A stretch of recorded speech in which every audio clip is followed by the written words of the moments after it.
पाकिस्तान की film industry में एक ऐसा नाम जो ना सिर्फ फ़िल्म इंडस्ट्री बल्कि म्यूज़िक की बात की जाए, स्टेज की बात की जाए, फ़िल्म की बात की जाए, मतलब कि जो म्यूज़िक से रिलेटेड जितने भी समझ लें कि आप काम हैं उनमें जो एक नाम आप लोगों ने बहुत ज़्यादा सुना होगा, वो नाम है मेगा जी का।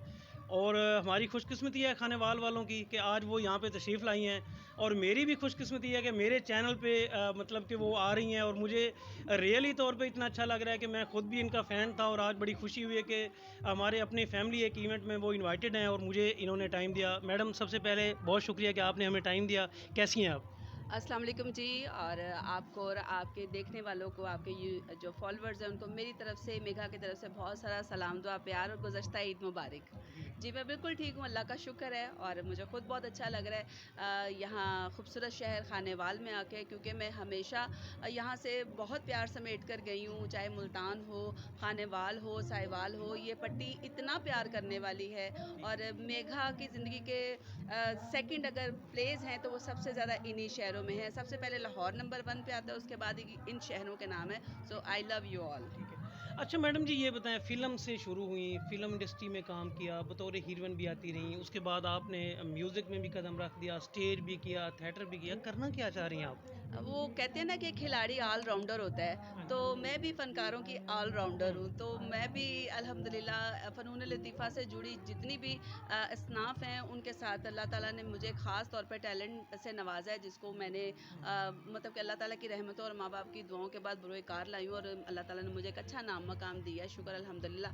तो बस मेघा एक ऑल राउंडर आर्टिस्ट का नाम है, वो जो डांस भी कर सकती है, परफ़ॉर्म भी कर सकती है और गाना भी गा सकती है। करना क्या चाहती थीं? बचपन में क्या था कि मैंने क्या करना है? जो करना चाहती थी वो सबने देखा। ठीक डांस है। में जो नाम-मकाम मुझे अल्लाह ताला ने दिया और जो एक इनफ़रादियत दी, और स्पेशली जो मेरे मख़सूस क्लासिकल अंग के जो स्टेप्स थे, वो ना मुझसे पहले कोई कर सका स्टेज पे, ना मुझसे बाद में कोई कर सका। तो मैं समझती हूँ कि ये मेरी अनथक मेहनत हुँ। और मेरी लगन और मेरा जुनून था। और अब भी अगर मैं इस सिंगिंग की फ़ील्ड में आई हूँ, तो इसमें भी मैंने बेपनाह मेहनत की है, और ऐसे ही नहीं मुँह उठा के हुँ। इंसान आ जाता। ज़ाहिर-सी बात है, मैं गैरतमंद आर्टिस्ट हूँ और हमेशा मैंने वो काम किया है जिसमें मेरी पहचान भी हो और जिसमें मेरी रिस्पेक्ट भी हो। तो मैं बहुत चूज़ी हूँ अपने काम के मामले में, और मैंने बड़ा इसमें वर्कआउट किया। जितनी मेरी इस्तेदाद है, मैंने तो कभी कहा ही नहीं कि मेरा किसी से मुकाबला है। मैं तो हुँ। हमेशा यही कहती हूँ कि मेघा का मेघा से मुकाबला है, कि मेघा ने आगे क्या करना है। सो अगर सिंगिंग की दुनिया में भी आई हूँ, तो आपने देखा है कि मैंने ऑर्गेनिक म्यूज़िक बनाया है, मैंने अपना म्यूज़िक बनाया है, मैंने किसी का चोरी नहीं किया। मैंने 2 गाने,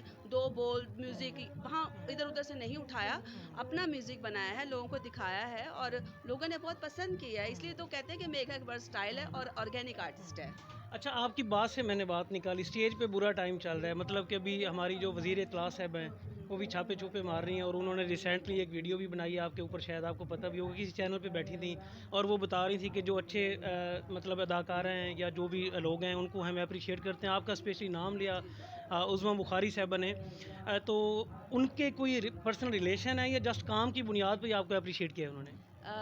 सबसे पहले तो मैं उज़्मा बुखारी जी की बेहद शुक्रगुज़ार हूँ कि उन्होंने मुझे बहुत अच्छे अल्फाज में याद किया। मैंने ज़रूर उनकी काविशों को सराहा कि उन्होंने बहुत अच्छा इनिशिएटिव लिया है। क्योंकि देखिए, मेरा वजूद जो है वो स्टेज की मरहून मिन्नत है, फ़िल्म इंडस्ट्री की मरहून मिन्नत है, टेलीविज़न की मरहून मिन्नत है। तो जिस पर भी कोई ज़वाल आएगा तो ज़ाहिर है मेरी रूह भी काँपेगी। तो मैं तड़पती थी अंदर से कि ये हो क्या रहा है। तो आखिरकार उन्होंने बहुत अच्छे इनिशिएटिव्स लिए, उन्होंने बहुत अच्छा काम किया स्टेज पर। और वो चूँकि हमारी इंटीरियर और कल्चरल मिनिस्टर हैं, उन्होंने इस काम को ऑन किया और वो खुद गईं। मैं उनकी एक बाहिम्मत होने और एक ऐसी दलेर खातून होने पर उनको सैल्यूट पेश करती हूँ कि उन्होंने इतना मतलब कि बहादुरी से जाके अंदर, वो कहते हैं ना, घुस के और सबको उन्होंने बावर कराया कि नहीं, अब ऐसा नहीं चलेगा। और वाक़ई उन्होंने अच्छे और बुरे में तमीज़ भी की, क्योंकि देखिए, उनको सब पता है कि कौन क्या है। तो ये बड़ी बात होती है कि और जो उन्होंने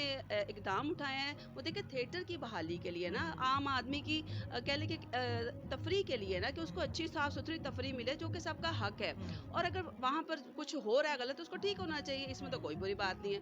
और अगर उन्होंने अच्छे काम की तारीफ़ की है, तो हमें खुश होना मैं खुश हूँ कि उन्होंने मेरी तारीफ़ की है। अच्छा मैडम जी, कहीं ये तो नहीं हो रहा कि जो लोग ज़ाहिर बात है इस इंडस्ट्री में आके फैश फैला रहे थे, फाशी फैला रहे थे, ज़ाहिर बात है तकलीफ़ तो हुई होगी उनको, तो कहीं ये तो नहीं होने जा रहा कि वो आपके खिलाफ पूरी लॉबी कहीं ना खड़ी हो जाए? क्योंकि मोस्टली हमने देखा है स्टेज पे जो काम है वो अब फैमिली के देखने के काबिल ही नहीं रहा। तो आप जैसे सीनियर लोग जो हैं वो मौजूद हैं, तो अल्हम्दुलिल्लाह बड़ी खुशी होती है कि और फिर हुकूमती लेवल पे आपको अप्रिशिएट भी कर दिया गया है। तो क्या समझती हैं मुस्तकबिल में इसके असरात बेहतर होंगे थिएटर पे? मैं तो हमेशा अच्छे की उम्मीद ही करती हूँ और इंसान को मायूस कभी नहीं होना चाहिए। मेरी तो ख्वाहिश है कि हमारी फ़िल्म इंडस्ट्री भी अपने पैरों पर खड़ी हो, वहाँ पर अच्छी-अच्छी फ़िल्में बने। मेरी ख्वाहिश है कि हमारे जो नेशनल चैनल्स हैं वहाँ से हमारे पाकिस्तानी ड्रामे ज़्यादा से ज़्यादा प्रोड्यूस हो ताकि मेरे फ़नकारों को काम मिले। और मेरी थिएटर पे भी यही हमेशा से ख्वाहिश रही है कि अच्छा काम हो, अच्छे फ़नकारों की हौसला अफ़ज़ाई होनी चाहिए और जो जहाँ भी गलत काम कर रहे हैं, चाहे फ़िल्म में कर रहे हैं, चाहे वो कहीं भी कर रहे हैं, थिएटर पे कर रहे हैं, वो काबिले सर्जिश हैं और उनको सज़ा मिलनी चाहिए क्योंकि आप जब आप पर एक ज़िम्मेदारी आ जाती है तो फिर आप जवाबदेह हैं। तो बाकी मुझे मेरा किसी को पर्सनल ताल्लुक नहीं है। मैं एक फ़नकार हूँ और जो मैंने किया वो लोगों ने याद रखा और आगे भी मैं जो कर रही हूँ वो लोग देख रहे हैं। और जो जिन्होंने मुझे सराहा माज़ी में, देखिए खाली एक बंदे के सराहने से नहीं होता, आपके पीछे एक पूरा स्कोर होता है। अगर आज किसी एक अच्छे अल्फाज से मेरी कहते हैं कि हौसला अफ़ज़ाई हुई है, तो हमने भी बहुत कुछ देखा है, हमने भी बहुत कुछ सोबतें बर्दाश्त की हैं। तो ये ऐसी चीज़ें नहीं मिल जाती, मेहनत से होती हैं। तो वही बात है कि अपने काम से इंसाफ़ करें, तो दुनिया आपकी तारीफ़ करेगी। तो अल्लाह ताला ने मुझे इतना अच्छा उसका रिवॉर्ड दिया है, मैं तो जितना अल्लाह का शुक्र अदा करूँ कम है। अच्छा मैडम, जो शुरू में आप आई स्टेज में, मुश्किलात हुई फैमिली की तरफ से या सपोर्ट थी आपको? नहीं ऐसा सच मुझे कोई मुश्किलात नहीं हुई, वो इसलिए कि मैंने ऐसा काम ही नहीं किया जो मुश्किल वाला था। हाँ, जो मैंने मुश्किल तरीन काम था ना, अदाकारी में और रक़्स में उसको चूज़ किया जिसमें मेरी मुश्किलें आसान हो गई और मुझे आते ही कह लो कि एक छिक्का लग गया, वो ड्रामे हिट हो गए और इतना नाम-मकाम बन गया कि बस पीछे मुड़ के देखा नहीं। इसमें मेरी वालिदा की बहुत सपोर्ट रही है मुझे और मुझे पब्लिक का बहुत प्यार मिला है। म्यूज़िक में आइडियल कौन है? पाकिस्तान से या इंडिया से या कहाँ से कौन आइडियल हैं जिनको देख के आपने सोचा कि म्यूज़िक में भी आना चाहिए, और आपने एल्बम भी बना ली हैं, वो भी देखे हम लोगों ने, तो किसको आइडियल मानती हैं? देखिए मैं तो जब आई थी इस फ़ील्ड में तभी से मेरी आइडियल एक ही शख्सियत थी जो थी मल्लिका तरन्नुम मैडम नूरजहाँ, क्योंकि उन्हीं के गाने हम लोगों ने परफ़ॉर्म भी किए हैं और वही एक ज़हन में तासुर होता था पंजाबी फ़िल्मों से जो इंस्पिरेशन मिलती थी मैडम अंजुमन के गानों से, मैडम बाबरा शरीफ के, मतलब ये जो वो पंजाबी गाने थे उसमें ही सारा हमारा पंजाब का रिच कल्चर था। तो बस उसी को देख-देख के म्यूज़िक माइंडेड तो मैं पहले ही थी। तो जब सिंगिंग की फ़ील्ड में आई तो सबसे पहले मैंने मैडम जी के कवर सॉन्ग किए, बाकी मैं सबको सुनती हूँ, सब मेरे फ़ेवरेट हैं क्योंकि ऐसा कोई भी फ़नकार नहीं है जो कि काबिले तारीफ़ ना हो, काबिले रश्क ना हो, ये सारे हमारे रोल मॉडल्स हैं। लता जी हैं, आशा जी हैं, शाज़िया मंज़ूर है, हमारी अरुणा लैला जी हैं, नाहिद अख्तर जी हैं, आप नाम लें। कितना रिच कल्चर है हमारा और इसी तरह अगर पाकिस्तान में है, उसी तरह इंडिया में भी बहुत अच्छे फ़नकार हैं। चूँकि हम लहंदा पंजाब और चढ़दा पंजाब, ज़ाहिर-सी बात है वो हमसे इंस्पायर होते हैं, हम उनसे इंस्पायर होते हैं और फ़नकार हमेशा मोहब्बत की ज़ुबान बोलता है और मैंने तो इस मोहब्बत की ज़ुबान के लिए अपना पहला बैंड ही साझा पंजाब के नाम से लॉन्च किया था और एक पंजाबी सिंगर के साथ एक अच्छा एल्बम हम लेकर आए थे।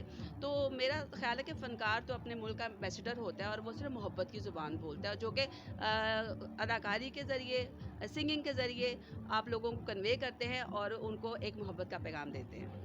अच्छा मैडम जी, आज के इवेंट के हवाले से क्या कहेंगे? यहाँ पे बहुत ज़बरदस्त 3 दिनों से इवेंट जारी हैं और मेगा इवेंट जो था वो आपका आज था, और इसमें ताफ़ू साहब भी तशरीफ़ लाए हुए हैं, उनकी पूरी टीम भी थी, कल भी ज़बरदस्त इंजॉय हुआ और आज आप भी ज़ाहिर बात है लोगों को भंगड़े डलवाने वाली हैं और बहुत इंजॉय करेंगी। तो इस इवेंट के हवाले से क्या कहेंगी आप? जी, बिल्कुल, I am so much excited and मैं शुक्रगुज़ार हूँ गाज़ी साहब की जिन्होंने जिनका ये इवेंट है और मुझे बड़ी खुशी हुई कि उन्होंने हमें याद किया और ये बहुत पहले हमारा सारा इवेंट प्लान हो चुका था और वो यही कहते कि बस हमें तो मेगा चाहिए।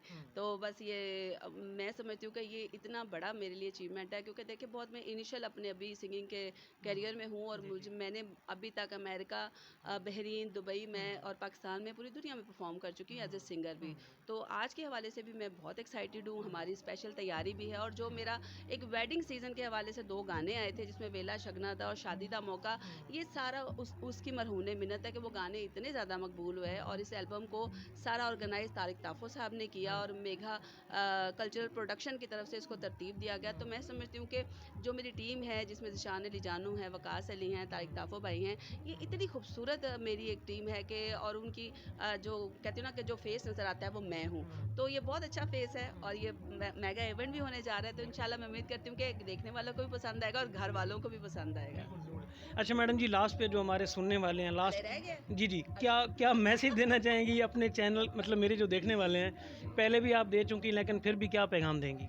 पैगाम यही है, मोहब्बत का, अमन का, और खुशियाँ बाँटें, खुशियों की वजह बने। छोटी-सी ज़िंदगी है, उसको हँस के, मुस्कुरा के जी लें। Thank you so much. Welcome, welcome.